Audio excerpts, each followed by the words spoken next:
To port your number from SafeLink Wireless to another carrier, you need two essential pieces of information: your account number and your PIN. Let's explore exactly where to find these important details.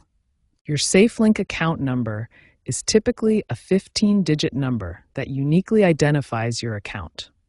This number is essential for the porting process and can be found in several different places.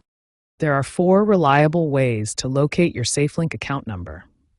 First, you can find it on your monthly billing statement. Second, you can access it through the online account portal on the SafeLink website. Third, you can call SafeLink customer service at 1-800-SafeLink to request your account number. Fourth, you can find it in the SafeLink mobile app under the Account Settings section. Your PIN is a 4 to 6-digit security code that serves as additional verification for the porting process. This PIN can be one of 3 different options. Your PIN can be one of 3 options. Most commonly, it's the last 4 digits of your Social Security number, which serves as the default PIN for most SafeLink accounts. Alternatively, you may have set up a custom PIN when you first created your SafeLink account.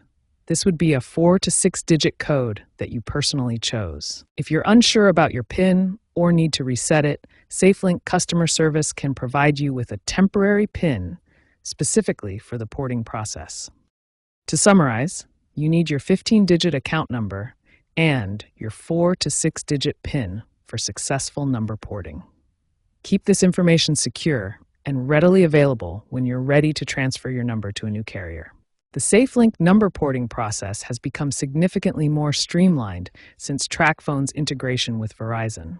Understanding the proper steps and requirements ensures a smooth transition to your new carrier. Before initiating a port, your SafeLink account must meet specific requirements.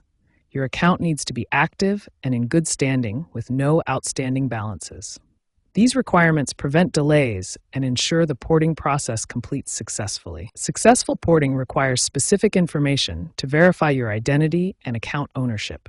You'll need your full name exactly as it appears on the account, your service address, the phone number you're porting, and the account holder's date of birth. Timing your port request strategically increases your chances of success. Initiating ports during business hours between 8 a.m. and 8 p.m. Eastern Standard Time results in a 94% success rate on the first attempt. The porting process follows a standardized 5-step procedure. Your new carrier initiates the request, verifies your information, and coordinates with SafeLink to transfer your number.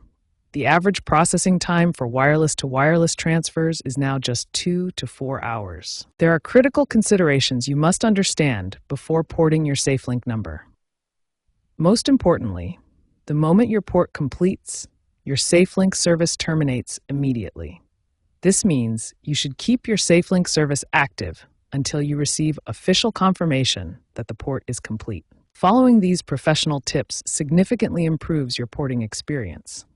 Verify your account information 24 to 48 hours before initiating the port. Document all reference numbers and confirmation codes, and maintain a backup communication method during the transition. These practices contribute to SafeLink's 87% customer satisfaction rate with their porting support. Remember these essential points for a successful SafeLink porting experience. Ensure your account is active and in good standing. Initiate the port during business hours. Keep your SafeLink service active until you receive completion confirmation.